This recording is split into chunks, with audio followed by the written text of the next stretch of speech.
All right, welcome back, Anti Shufflers. We're back with a new episode this week. It's going to be a good one. As you can see, my buddy here, Abdullah, he's holding a can of what is it called? It's it's the best soda beverage in the market, Mansoor. It is Absolutely, it is. Kinza. I'm Kinza. so happy and very excited about today's episode while I'm enjoying my refreshing beverage, Kinza. Kinza. The lemon flavor Kinza. It is so Kin. wonderful and tasty and available at your nearest supermarket. We're Tamimi, not sellouts. We're not Panda, total sellouts. Danube, and your local Begala. Please go pick up a can of refreshing Kinza. This one is lemon and it's my favorite. Thank you. It will How are get you you today? through the. How It will get you through the hot days of summer for through the sure. heat? Yeah, of course, through the heat, through this podcast, through whatever. It's tasty. Mm, Absolutely. wonderful. And our show this week is just as good as Kinza. Topical. And yep, we've got a good one for you. We've got news from the local scene. We're going to talk about bands like Sound of Ruby, Strangers, and we're also going to be talking about new music, what we've been listening to from bands like King Gizzard, Unmuted, Teeth, Barbarian Hermit, and Cypher, and many others. And our highlights for the week. And we're also going to talk about our main topic, which you guys were so kind enough to participate. Uh, and it's, do metal artists need mass exposure to gain new audiences? So it's going to be a good one. But let's go into the news.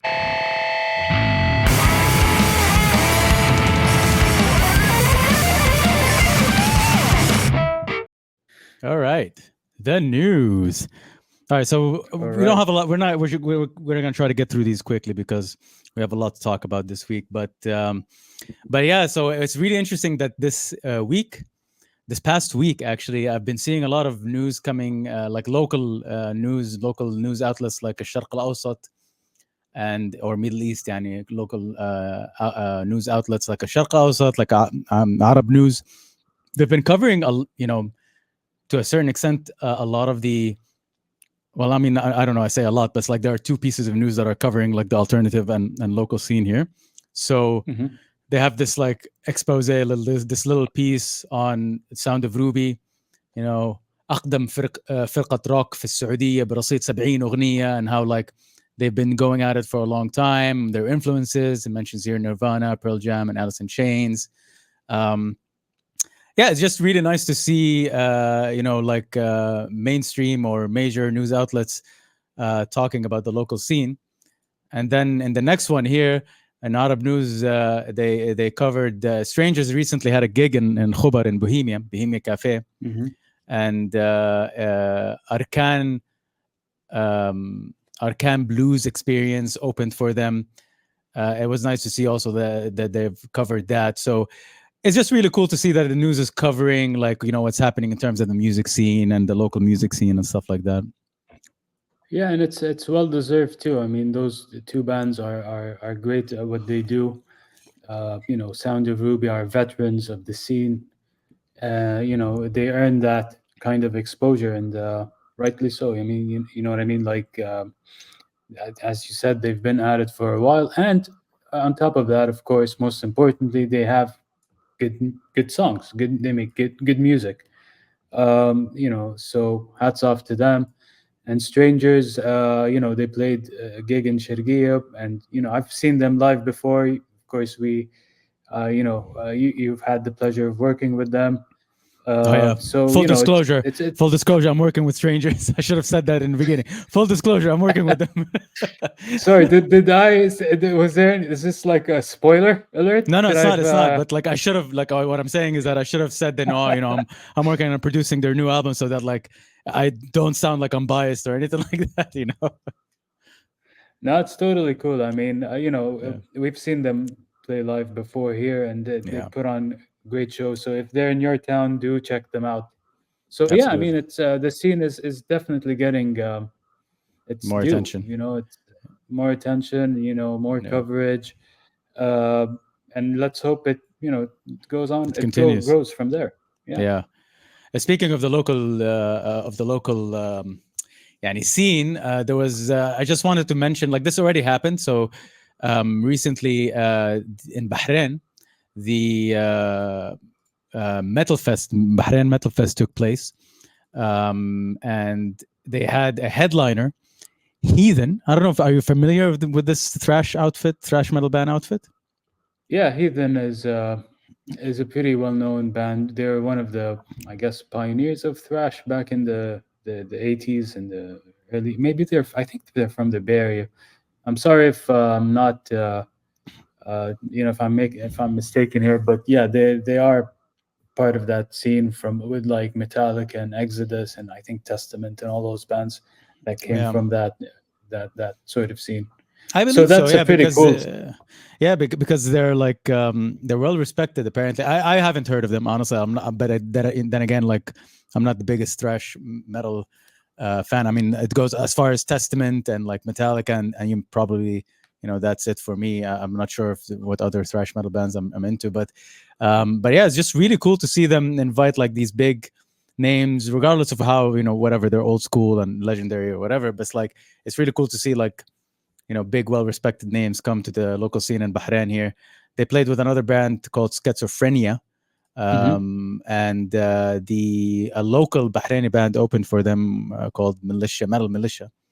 So that's cool. I mean, it's really, and this is not the first gig. It happened. There was a couple of gigs that happened as well in Bahrain where they got people from different parts of the world to come and perform. So that's really nice, and it's really cool to see. And hopefully, like, we'll start seeing like more contemporary and modern, heavy, heavy hitters start coming to this region as well. Yeah, yeah, definitely, All right, definitely I think that's it for exciting. the news. Let's start get into the music. So what has been in your ear hole recently, Mansoor? Well, the new King Gizzard. Apparently, they have a new. I think we're going to be reviewing a lot of their music. I mean, these guys release at least two Yeah, albums every Fadin. year. Fadin, Fadin man, Mother. they don't have anything else to do. Sorry, their latest album, this Flight B741, came out. Yeah, I've been listening to it since it came out. It's an interesting album. It's kind of bluesy and has that bluesy classic rock feel to it. It's more uplifting and has that kind of quirky kind of quality of King Gizzard. It has Yeah, more of their kind of quirky and silly side. But I feel like musically though they didn't push too many boundaries because it sounded so familiar. But at least in the vocals department, we're seeing more of the more band members participate, and participate. Yeah. so in that sense, it was interesting. But it's a good listen. It's not their best work, to be honest, but it's a nice listen nonetheless. Yeah, Um, like, honestly, when I listened to that, I was really excited when I saw the recent new album. Obviously, King Gizzard, very experimental. Like, every album is almost like a different sound. I wasn't particularly into this album because, I don't know, I'm not really into that old school like 60s 70s style of rock. Like, obviously it's a love letter to that era mhm, of rock, and not just because of the way it sounds and the recording. Like, I mean, all their recordings sound like they've been recorded through a tape machine, um this is definitely like a old school rock, like 60s 70s kind of era, with a little mhm. bit of like you mentioned, like a little bit of blues, a little bit of like that twang, that feeling of like, I don't know, like, think bands like Fleetwood Mac for some reason came to Mhm. mind, maybe like even other bands from that same era, but Yeah. yeah, I'm not into it. But if you're into that style, into that old school style, yeah, it might be worth checking out. But definitely check out all their other records. Like, they have such great like discography of music to listen to. Awesome. I What else agree you with got? you there. We got Zombie Direct Inject. Zombie is yeah, it is a like a prog rock duo that uses a lot of like synth instrumentation. So it's very much the music is very much inspired by like 80s horror soundtracks. from like John Carpenter movies and things like that. So yeah, it's like a prog rock mixed with dark wave and synth wave, and it's instrumental music, so no vocals. Yeah. But these guys are signed to a metal label, which I find odd because it's Yeah. not very metal, but it's I think it could appeal to metal fans, hard rock and metal fans. But the music is very dark and haunting, uh, and it's cool. Like it's a nice kind of listen. It's my favorite tracks are Kimichi and Sandy, Post Atomic Horror, which has an awesome riff, uh, Insurmountable Odds. Those are some of my favorite songs, and the song they do experiment a bit here and there, like with the song Sessual. I think that's what it called. That's what it's called. It has like a jazzy touch with like sax in Yeah. it in the intro. So yeah, that's a cool band. Do check them out. And their music has become darker over the years, so that's an interesting development to notice. Okay. Um, yeah, I Yeah, don't it's know if you had the interesting. chance to listen. I heard it. I honestly couldn't get into it. It's like Yeah, I immediately like the synth wave and the synth like sounds were like a bit too. I mean, I think it would fit in a movie soundtrack probably, but like it's not something I would yeah, actively listen to. You know? yeah. Fair enough. Um, the other band I'm listening to, I came across is a band called Barbarian Hermit. Yeah. Uh, it's yeah, it's a good album. It's called Mean Sugar. It came out recently. It's yeah, this is more of a kind of a Sludge. sludgy Definitely metal sludge. Yeah. band. Yeah, more in the vein of they're pretty. I think they're a brand new band. Their music is more in the vein of bands like Red Fang, maybe Clutch, with some kind of some grungy influences as well. um, I really like this album, to be honest. Lots of cool riffs, very The title catchy. track is cool. Mean Sugar is like an Yeah, interesting track. Yeah. definitely, definitely. And there's a touch of humor. And a song called, I think, "Who Put 50p in You." They're an English band, I Yeah. think, English or British, or Yeah. they have that kind of attitude to them. And yeah, it's Yeah. Not taking themselves too seriously, obviously. no, not at all. There is, I felt like in some songs there is like a Mastodon influence as well, It's because especially of in the the vocals. sludginess. Like the Mastodon Absolutely, tend to get a bit sludgy, like in their even in their earlier work. You know, you can yeah. hear that.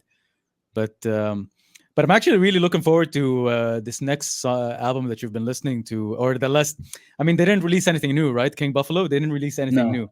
But dude, when I saw that name on your list, I went back to listen to them and I forgot how amazing this band is. So good. They're so good. I really like them. It's, yeah, yeah. coincidentally, they remind me of the band the shirt that you're wearing today, like Elder.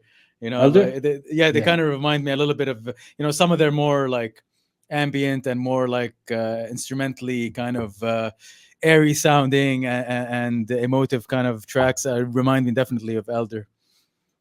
yeah. There's definitely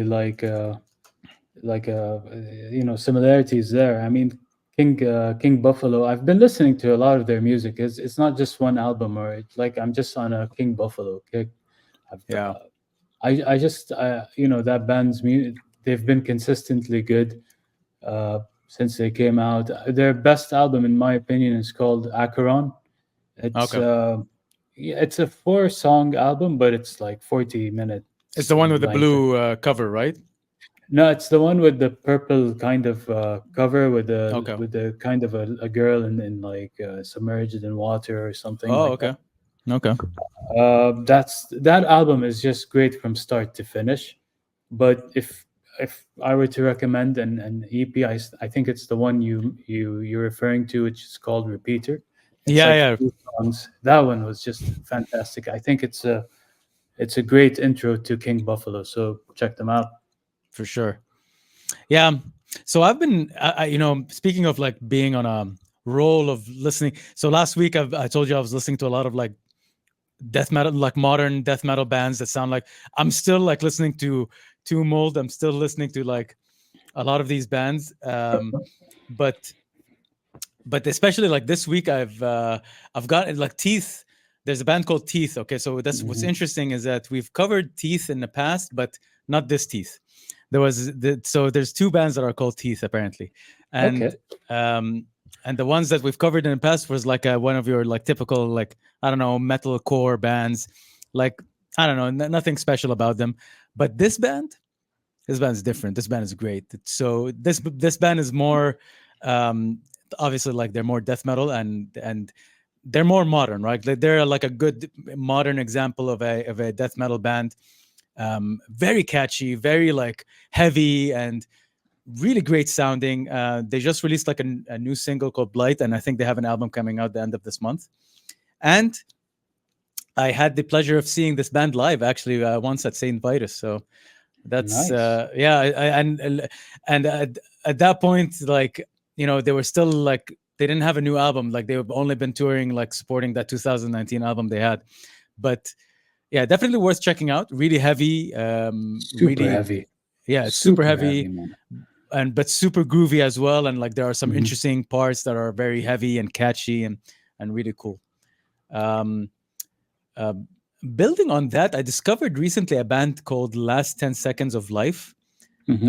I don't know why I have never heard of this band before, but like apparently they have an album that came out in this year called No Name Graves. And I really like this band because they are a good example of what a deathcore band should sound like for me, at least. I don't know. Like I always hear this term deathcore being thrown around, and there are bands like these new bands that are called deathcore, and they all just sound the same to me, and they all like rely on like breakdowns, like just like doing these chugga chugga breakdowns and like Hmm. breakdown songs that just consist of breakdown after breakdown after breakdown, which is fine, but it's just boring. But this band really does a good job of like showcasing how you can mix death metal elements with hardcore elements. Songs are slowed down a little bit, but the drums are super technical and they go really fast and hard. So like there's that interesting element of the composition that just that works really well, and they do it really well. Obviously the vocals as well. So definitely worth checking out. Really heavy band as well. Really like this particular album as well. I Uh, like this. It's a good album. It felt kind of samey in some parts, but overall, I thought the most interesting parts to me were the lead guitar parts, the guitar solos. yeah, They're just fantastic. I mean, if that's the thing that stuck out the most to me, and yeah, so it's a worth listening to in that sense. yeah, absolutely. Um, then in terms of the international scene, I guess the last thing like I've been listening to this band I also discovered recently, but like I think a month ago or something like that. They're called Mortality Rate. Just really good, like hardcore chainsaw tone, like what like if you know me, like you've probably heard me say this a million times, chainsaw tones, like Hmm. so like that nails sound, that fuming mouth sound, fuming mouth guitar tone. Entombed is another band that does this as well. Rotten Sound, like they have that sound, and but like more leaning towards hardcore rather than like grindcore and stuff like that. So Hmm. a really cool band, really worth checking out for sure. Definitely, if you're into that, into that kind of music. Did you check them out? Did you listen to them? Yeah, I did. Pretty interesting. The vocals are very ferocious. That's the thing that's Yeah, stuck out to me the most. Interesting guitar work. Yeah, I mean, I need to really give them a few more listens to be honest, but I dig the vocals a lot. It's yeah.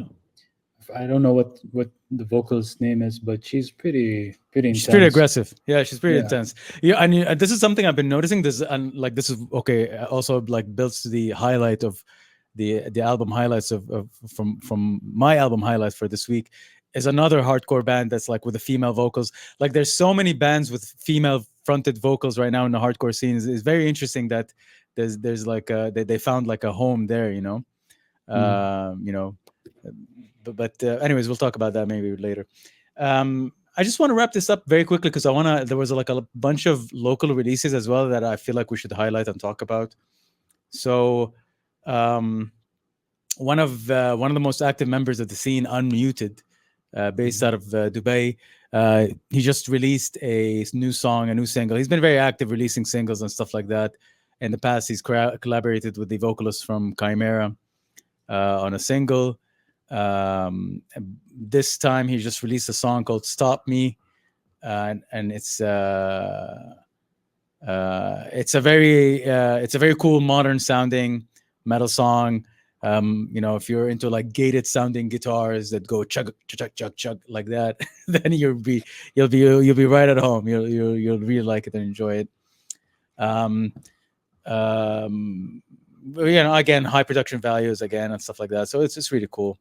Um, It's this the vocalist from what's the band? Savangali, Adnan. yeah, Adnan is the vocalist of Seven Gali. Oh, and yeah, actually, this song was there's another vocalist, the clean vocals, and the production on this was done by um oh god, the singer from the also like another metalcore band that's based in Dubai. Um, anyways, I'll look it up now while we're moving along, and I'll bring it back. But yeah, anyways, that's a song is collaboration with him as well. Um, there's an interesting band. I don't know if did you hear Severed Limb Quartet? Yeah, this is the first time I hear him. I don't know if I can formulate an opinion on them. I have to delve deeper into their work. Yeah, I mean, but what's interesting to me is that this band just came out of nowhere. They added me on Instagram, and Mhm. I tried to find as much information as possible about them, but nothing. I don't know who the members are. I don't know if they've ever played live. I don't know anything. But and they're still new, I guess. So there's not a lot of following on Instagram or anything like that. But the song is intense. The song, Oh, very intense. production wise, and like execution wise, it's really well done. It's well polished, and they do a really good job of mixing like math core elements with like, I guess you can say like, I don't know, I guess modern, yeah, hardcore metal, sorry, modern like tech death elements. In any case, like it's obvious that these guys are big fans of a band called Sixth. I know for a Yeah. fact if I ask them that, I'm sure they'll say yeah, they love Sixth. In addition to any like maybe any other like death metal and metalcore bands, modern metalcore bands, because they do a really good job of doing like this mathy, proggy stuff. Very technical, very well executed, and it'd be interesting to see more of them, and maybe see how if they're going to perform live or anything like that. It's really cool. Where are they from? Where are they based here Dubai. in? Well, according to the Yeah. Instagram, it seems like Dubai. It seems like they are based in Dubai. Oh, nice, nice. Yeah.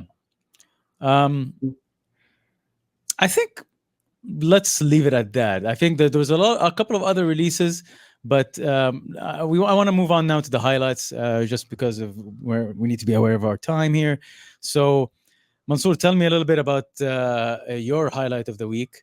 Very interesting throwback for me, Mm. honestly. It's nice to see that name again, but wishing in better circumstances, honestly. So yeah, my selection for this week, Look at him. and Here, it's here, from. here he is. He just stepped on it. He stumped his toe on a table leg or Oh something. yeah, there he is Anyway. indeed. It's Burton Siebel, former Fear Factory vocalist. I'm not going to go into what happened with all the drama with Fear Factory, but he left the band. He's doing his own thing now under his own name. It's his solo project, and he's so far released 2 songs. Out of I think that's his approach now, is to only release singles. He said he doesn't want to release an album. He's going to be dropping singles every now and then, and he released this new one called Technical Exorcism, and I've been listening to it a lot. I love it. I thought the first single was also great, Antidroid, but this one is even better. It's very much of a, I'd say, post-punk kind of metal song, and if you're into Fear Factory, you'll definitely like this.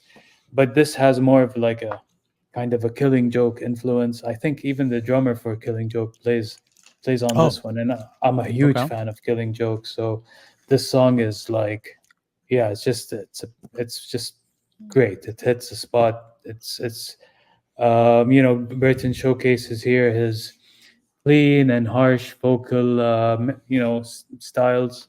It's the one we've been kind of accustomed to with Fear Factory. So yeah, if I think I really I'm looking forward to hearing more of his solo work. Can't wait. Yeah, I don't know. I love his vocals, right? And of course, you know, I don't remember the last time I don't remember the last time I heard Fear Factory, but definitely a huge fan like of their earlier work and their work and stuff like that. I mean, very formative, like and pioneering stuff. Um, I couldn't get into this. Yeah, I don't know. There was like obviously you come from a background of liking the different elements that make up these songs. So you mentioned you're a big fan of Killing Joke and the drummer. So and this that type of sound. yeah, I'm a big fan of his vocals. I really like his vocals and his vocal style. But like as I'm listening to it, I was just expecting to hear those syncopated like drums, brrrt, brrrt, brrrt, like, but it yeah, wasn't happening. It's just like there was like this brain dissonance thing, this cognitive dissonance that was happening in my brain where I was expecting to hear Fear Factory, but it wasn't happening, mm, which is unfortunate. Like I hate to put an artist in a box and say, oh, he should just make music that sounds like that, or he should just stick to being in Fear Factory or anything like that. But I don't know, maybe it needed to be more different. It needed to be more, you know, maybe if he makes like a folk album or something like that, maybe I don't know. You know what I mean? Like it wasn't clicking with me. It was just wasn't clicking with me. And dude, this artwork, come on, come on, come on, yeah. The artwork's dude. terrible. I mean, his whole thing is technology and the dangers of technology. But this looks like AI Yeah, generated nonsense. I'm yeah. surprised This to say that. this looks like this looks like he found a recent like graduate, graphic design graduate, and just yeah, it's just horrible. It's Yeah, not really good. But yeah, there it is. If you're a big fan of Fear Factory and you want to check out what Burton the vocals has been up to, and maybe I mean yeah, maybe you'll be different. Maybe you'll enjoy it because of the vocals will kind of do it for you. But it just didn't do it for me. Um, let me talk about my highlights. So Gel, a recent is it just me or this like on Apple Music the artwork is like doing some kind of movement here. It's doing movement, yeah. right? It's Like it's it's animated. it's animating. Oh, okay, that's Yeah, interesting. yeah, Anyways, yeah. so one more reason to go to Apple Music.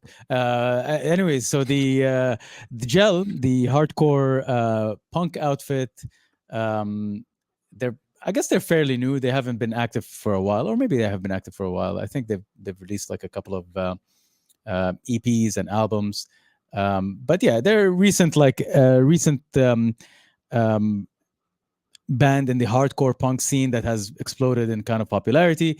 They just released a five song EP, short and sweet, just 12 minutes of just to the walls kind of hardcore punk flavor of hardcore punk. If you're into bands like Spy, and you know that I'm into Spy, so we've talked about Spy before, so Hmm. bands like Spy, the other contemporaries like Scowl as well, if you're into that, they have that gulch sound as well, but maybe not as crusty sounding as gulch, Hmm. but they do have that kind of gulch kind of sound. um Anyways, well produced, sounds great, very heavy as well. I love the vocals, love the guitar work. Um, again, but it's a bit samey, but you know what, that's part of the power of listening to a hardcore punk album or song band. Some of the songs will sound kind of similar, but they're really good. It's really good, and I really enjoyed it. um uh, yeah, what did you think? Yeah, it has that kind of it's a hardcore album, so it is you have to expect the kind of sameness and all that, and but the thing that makes it acceptable is the short songs. It's a quick listening experience. It's not which is fine. We're used to listening to bands who make like 15-minute songs or whatever. So for us, it's not like it's not a tedious experience. You know, you listen to the album and it's consistent and it's samey, but that's what it's meant to be. You know, Yeah, I like it in that sense. All this is the it's the ethos of punk. You know what I mean? Like, so I appreciate it in that sense. absolutely. Yeah, Persona is like my favorite song I think off of this album. Um, Mm, just really, really nice visceral sound. I mean, it says very visceral, maybe. But anyways, really, really visceral sounding vocals as well. yeah. Um, yeah, really cool. If you like this band, go check out bands like Scowl, like Spy, like Gulch. Um, you'll probably enjoy them as well. Um, I think Awesome. that's it. Did we just finish? Yeah, I think we're done with our music segment. What do you say we move on to our highlight of the week? The not the highlight, sorry, the main topic of the week, what we're going to talk Let's about this do week. it. Yeah. All right, Mansoor. So, what are we talking about this week? So, recently, our topic is, do metal artists need mass exposure to gain new audiences? So, metal, being kind of the underground genre that it is, it's very much, a niche genre. Uh, it's a specific, let's say, subculture or whatever that's into it. But we've seen time and again when metal bands gain some kind of mass exposure through some kind of other medium, it works in their favor in numbers wise. So just to give you an example, a very recent example was uh, Gojira, who recently played during the opening ceremony of the Olympics. Um it says here in one of the articles that thanks to this performance, the Gojira had their monthly listeners on Spotify went from 1.65 million straight to 2.73 million, just because of that kind of performance on the Olympics. So obviously, the Olympics being what it is, one of the biggest events in the world, they managed to gain a big audience thanks to that performance. And another example would be Metallica.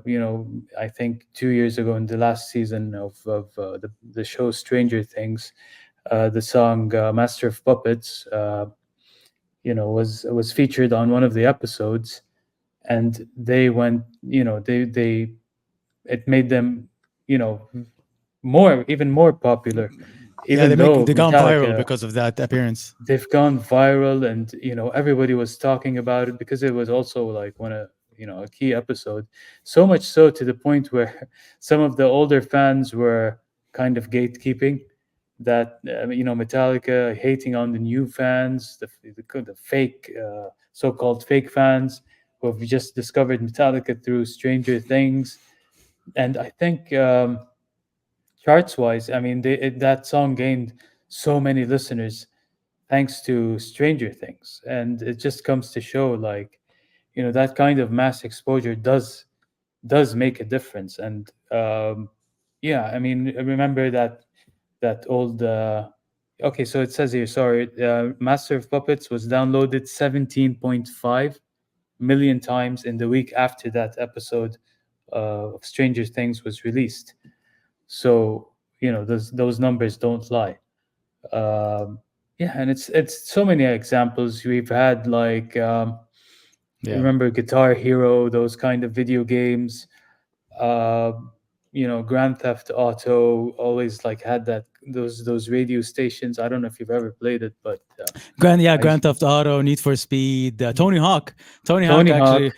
yeah, Tony Hawk like exposed a lot of people to like punk music and Rage Against the Machine and Yep. I don't know, like bands like that as well. Yeah, of course. So yeah, I mean, all of these different examples, and now there's the news came out that Nine Inch Nails will, provide the soundtrack to the next Tron movie, which previously Daft Punk did that for Tron 2, Yeah, which was a great soundtrack, by the way. But yeah, it's interesting here because For usually Trent Reznor and his musical partner Atticus Ross, they've made they've provided like soundtracks to many movies in the past, but never under the Nine Inch Nails moniker. Yeah, For Tron, it seems to be under the Nine Inch Nails name. yeah. Uh, It so always it was just Trent, like Trent being like the audio designer, or like music, music by Trent Reznor or something like that, But like it was never like Nine Inch Nails. yeah, so But this is an interesting development. so it's interesting, yeah, and definitely it created like interesting conversations because again, like you mentioned, like people who are into this alternative, like niche kind of underground music, like to hold the music in a higher regard and think of it as something that is more that that's they own, or that's part of them, part of their identity. So that's why people are more sensitive towards it, right? So when it starts getting mass audience appeal, and they perceive it as it might affect their artist integrity and their the way they write the music and stuff like that. um I think I'd like to read some of the comments that we got. So, Yeah, yesterday I posted a story asking people to chime in on this topic, to tell us whether they think metal bands and underground acts getting large audience kind of mass exposure is a good thing or a bad thing, and why. So, I'll read the first two comments here that I got, which is from Ellie Rocks and Faisal bin Zagr, which they both kind of said the same thing. Ellie said, exposure is necessary and good because metal will always remain a niche genre. And then Faisal said, always a good thing when good music reaches a wider audience. Gatekeeping sucks. And he just put a thumbs down. And I tend to agree with them. Um, Obviously, I don't understand the concept of gatekeeping. I don't understand why it happens. If you like a certain genre, if you like certain music, why are you against having other people get into it? Why is it such a terrible thing that more people will be into the music that you're into or the band that you're into? It's just it's a concept that I never got. It's again goes back to the fact that a lot of metalheads or a lot of metal fans or a lot of music fans in general, just music people, just have this thing where the music becomes part of their identity, and they just end up gatekeeping or end up like just being terrible about having other people enjoy their music. It's just weird. um yeah. I mean, metal fans in general tend to be very territorial. You know what I mean? Like, yeah, it. Yeah, I mean, sometimes I can feel that way myself, but honestly, I don't mind the exposure. I seeing Gojira perform in the during the Olympic ceremony, which was absolutely horrible, by the way. But just like that part of it to me just was like the highlight, and yeah, it was they did it with integrity and it was fun to watch, so there was no issues there. Like even the Metallica Stranger Things, cameo or whatever you want to call it. I mean, it made sense. I mean, I'm not gonna spoil it for you, but it made sense in the context of Stranger Things because of the character in that show who was supposedly like a metalhead or whatever. I mean the episode's been out for over several years, a million years now. It's okay if you spoil it. Nobody's gonna come back. Spoiler No. alert. Yeah, But yeah, no, it's really cool. I mean, um yeah, you get to see this a lot as well in subgenres where like hardcore as well. Like if you go onto the Reddit hardcore subreddit, it's terrible. It's a terrible place. And and they're so upset by hardcore bands getting recognition now and being popular, because I don't know, for some reason now hardcore is becoming popular, and I think it's thanks to bands like Knocked Loose, who hmm, have broke into like the mainstream, kind of ended up performing at places like Coachella. So people start listening to them, they really like the sound, they really like it, so they start listening to other bands that are in the same genre and maybe in the hardcore. And you see them, a lot of them complain about, oh, I went to the terror show recently, and it was just a lot of gen, I don't know what, younger audience that didn't know how to crowd kill and mosh, and they were afraid, like it's a lot of like gatekeeping in a weird sense, in a weird way. Like, don't you want your favorite bands to make a lot of money, like to make money, so that they can focus on making good music, so that they don't break up, and you don't have to, so that they can keep doing the thing that you love, which is produce really good records and really good music. I don't know. It's weird. Yeah, Um, but like, let's be honest, Metallica will always get hate no matter what they do at this Yeah, stage. You know what I mean? yeah. It doesn't. Yeah. Which builds. By the way, this okay. So good thing you mentioned Metallica, because now the next comments that I got here was from Faris Rock and Fahmi to a certain extent. But Faris Rock said, to be honest, some bands when they get recognition or exposure, they become worse. I don't know why. And on the same kind of vein, kind of actually, you know what, let's just I'll tackle this point first. So a band like Metallica is a good example of this, and I agreed with Faris to a certain extent, but not to the, because again, what he's saying is a very subjective. I mean, bands will change their sound when they get popular or whatever, and whether you like it or not is very subjective. But you can use Metallica as an example of this. I mean, before the Black Album, before they hit that popularity and they started making the Black Album, um, Metallica were really like a thrash metal band, right? Like And Mhm. Justice for All and Master of Puppets, Ride the Lightning. Those were, even like if you're talking about Injustice for All, it's a pretty technical like thrash metal album. Mhm. And Master of Puppets is one of my favorite album of all time. That like album came out in 1982 or 1986, something like that. Anyways, and I remember like even for back then, like that's a pretty like forward technical thrash metal album. Fast forward to the Black Album, and there's not an ounce of thrash in that album. Like if you go listen to it, it's really like a metal rock album with, Mm. I mean, it sounds great, right? It's a great sounding album with really great writing, and it has some most iconic songs as well. But that's not a thrash album, and they changed their sound. And then you can even go back, you can go down their discography and go to Load and Reload, and as they started getting more popularity and how they evolved and changed their sound. And it's up to you to decide whether that's a good thing or a bad thing. Um, uh, but building also a kind of on that point is Fahmi, who said Fahmi is like a really interesting. He's an interesting bassist, and he's in a couple of bands in Egypt, and also he has his own like project, solo project. Go check it out if you can. But sometimes he says sometimes it's bad because corporations can find new stuff to pile on it and make it terrible. Um, and he uses kind of the example of, imagine if Gojira did like like did the Olympics and then did a Coca-Cola ad, which is, I kind of agree, and I kind of agree with him to a certain extent. Like, uh, you know, I want to see my favorite bands make money, but at the same time, I don't want them to peddle onto me like Coca-Cola products, as they're like making their music. I don't want them to peddle onto me. And I brought in this example of if I don't know if you saw it in the link, but there's this hardcore band called Speed, and basically Mhm. they they did a Foot Locker ad where like they're promoting the like Foot Locker wanted to promote the new Nike Air Max whatever. And Mhm. it's just like literally a hardcore show and a hardcore band promoting like the most corporate thing ever, Nike sneakers. And Yeah. it goes against the ethos of like the anti-corporate, anti kind of establishment ethos of hardcore and punk. But am I upset by it? Not really, because Speed released like a really good hardcore album and like really pushed the genre a little bit forward as well with it. Like, remember, we heard it last week, right? And Mm. it's a great hardcore album. They didn't change their sound, but how do I feel about this? I don't know. Like it's weird. It's kind of weird seeing it, but at the same time, as long as the sound is good and as long as they're making money and as long as they could making good music, I'm fine with it.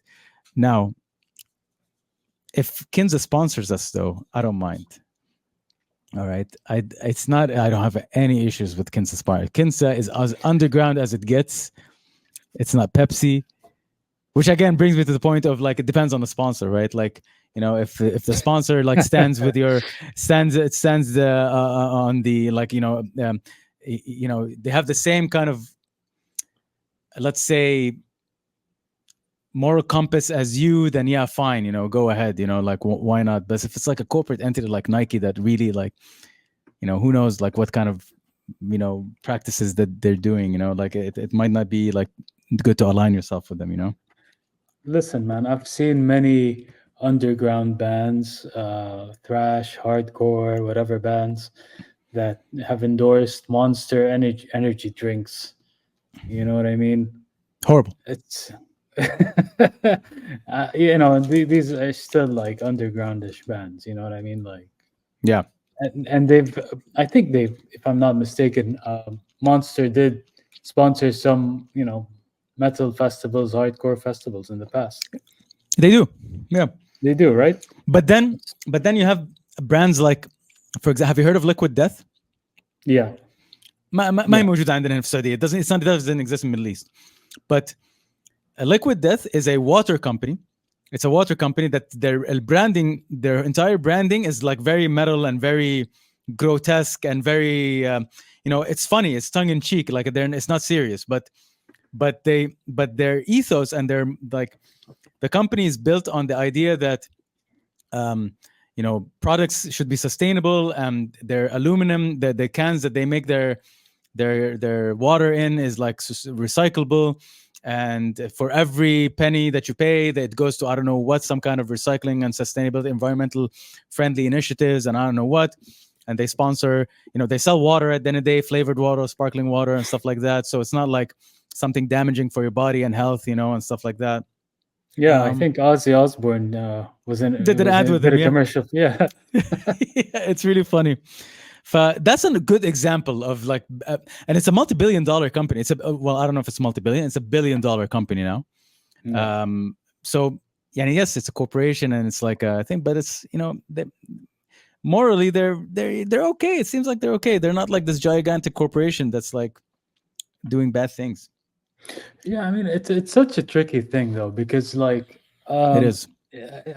on the one hand, of course, you don't want the band to be disingenuous about, whatever they do, even if it's mass.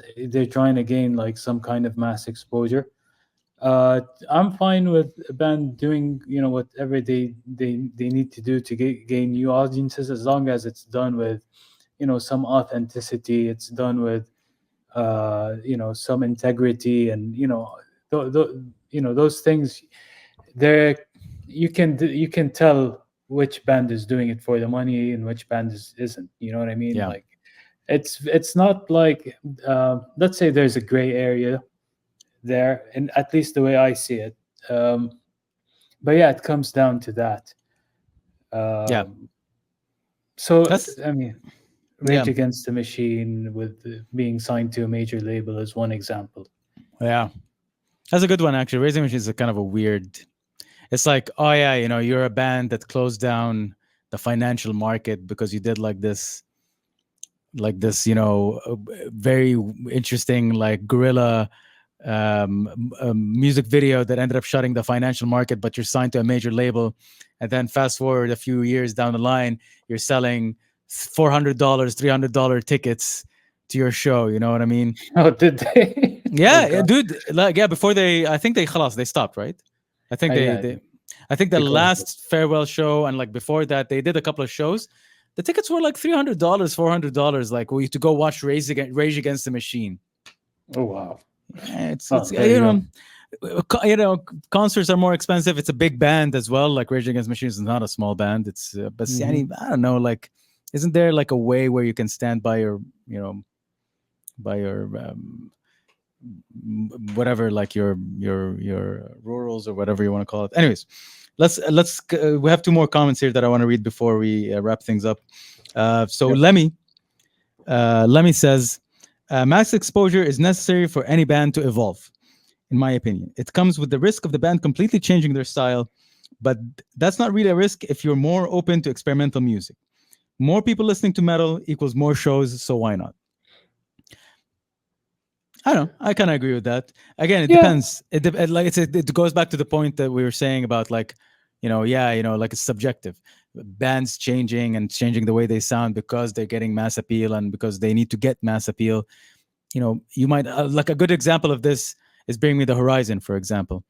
Um, they started off as a deathcore band like back in whatever 20 years ago, and today, and their album and discography has been changing progressively, where they've been doing like metal then they've been doing metalcore, then metal pop, then straight up some pop songs as well, some ambient experimental music, and then they're going back now. They did this album that they released recently, where it's like a love letter to '90s, like emo punk music and different types of. They're just going crazy. They're just doing whatever they want to do at this stage. And is that a bad thing? To some fans, yes, they might think it's bad, but to others, they might enjoy it and they might like it. So, it's completely subjective. Definitely. All right, last comment here that I'm going to read is from Mustafa, the guitarist from Strangers. He actually made a really cool point. I actually appreciated that from the perspective of an artist, right? So it's a bit of a long comment, so I'm just going to summarize what he said, which is that, he said small bands need to go. Oh, wait, why are you laughing? Because it's typical Mustafa. Shout out to Mustafa. I love him. But the response was such a Mustafa response. But anyway. It was such a Mustafa response. Yeah. But in any case, his response basically was saying that small bands need to grow organically, and it's healthy for them to start off slow and grow slowly and find like the right audience and sculpt their sound and find the sound in order to get to find their audience. What he's saying is that, Faj'a getting like some kind of mass appeal and going viral and things like that might push bands to skip that kind of sophomoric, that kind of like stage in their career development where they need to find that sound and end up being, whatever, like it might be unhealthy for them. They might end up doing something wrong with their sound or something to that effect. And at the end of the day, even he says like, this is subjective, whether it's bad or good, if that happens.